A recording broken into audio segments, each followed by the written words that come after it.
Seoul and Washington's new working group on North Korea officially launched on Tuesday. Members were set to touch on a number of agendas on Pyongyang affairs. What stood out the most was talks on inter-Korean projects, with positive response from the U.S. on the road and railway project.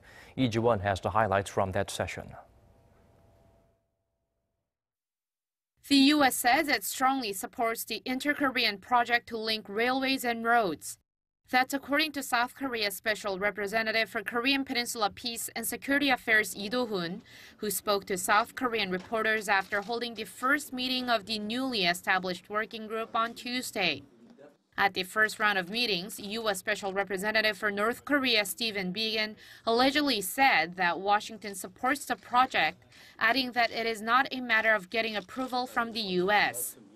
There was a widespread view that the inter-Korean projects, including the rail and road links, are much more developed than the denuclearization talks, leading to concern by Washington over the joint efforts to continue sanctions on the regime. A senior South Korean official familiar with the working group added that the two sides exchanged a lot of details on the technical aspects of the project, including how to work it out within the framework of the sanctions.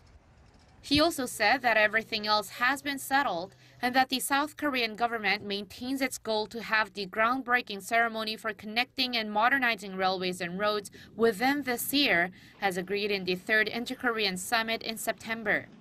The official also added that the first meeting covered all of the working group's goals: cooperation in diplomacy, denuclearization efforts, the implementation of UN sanctions, and ways in which the two Koreas can work together within the framework of such sanctions. The two sides allegedly exchanged developments on the ongoing North Korea-U.S. talks and the next steps they should take as well. And on the postponed high-level talks between U.S. Secretary of State Mike Pompeo and his North Korean counterpart, the official said it is still being discussed and that Washington hopes to go through with the second Kim-Trump summit early next year. The South Korean and U.S. officials agreed to hold the working-level meeting more regularly to further improve their coordination. Lee Ji-won, Arirang News.